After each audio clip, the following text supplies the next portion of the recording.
இந்த கட்சி வந்து வலுவிழந்து போயிடக்கூடாது அப்படின்றத தாண்டி இந்த கட்சி தான் எங்களுடைய மூச்சு அப்படின்றத நிரூபிக்கும் விதமாக இந்த கட்சிக்காக நாங்கள் வந்து ரத்தம் சிந்தவும் தயார் அப்படின்றத முன்னிறுத்தி இன்னைக்கு அரசு மருத்துவக் கல்லூரி மருத்துவமனையில நாங்கள் எங்களுடைய ரத்தத்தை தானமாக செஞ்சிருக்கோம். இது ஒரு முன் உதாரணமா இருக்கும். ஏன்னா எடப்பாடியார் அவர்களுடைய ஆளுமை அப்படின்றது வந்து சாதாரணப்பட்ட ஒரு விஷயம் கிடையாது. அம்மாவினுடைய மறைவுக்கு பின்னால் இவ்வளவு ஆண்டு காலமாக இந்த கட்சியை கட்டுக்கோப்பாகவும் பல தொண்டர்களினுடைய மனநிலைமையை தன்னுடைய ஒரு விஷயமா எண்ணி இவ்வளவு தூரம் ஆட்சியில இல்லாம இருந்த காலகட்டத்துல கூட கட்சியை இவ்வளவு வலுப்படுத்தி இருக்கிறாரு.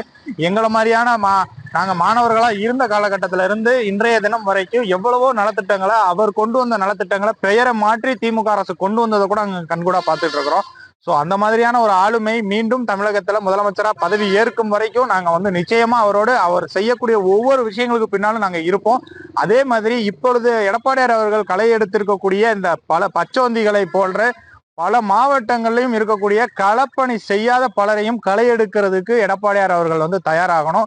ஏன்னா இங்கு தோல்வி அப்படின்றத வந்து தலைவர் மட்டும் பொறுப்பேற்கக்கூடிய ஒரு விஷயம் கிடையாது. எந்தெந்த மாவட்டங்கள்ல தோல்வி அப்படின்றத தாண்டி எங்கெங்கு வேலை செய்யாமல் சரிக்கி இருக்கிறோம் அப்படின்ற ஒரு விஷயங்களை முழுமையாக களை எடுத்தால் மட்டுமே இது வந்து ஒரு அடுத்த கட்டத்திற்காக நம்ம பயணங்கள்ல நாங்க வந்து ஒன்றிணைய முடியும். அதையும் ஒரு கோரிக்கையாக வச்சு அதற்கு மேலாக வரக்கூடிய நல்லாட்சி எடப்பாடியாரினுடைய ஆட்சி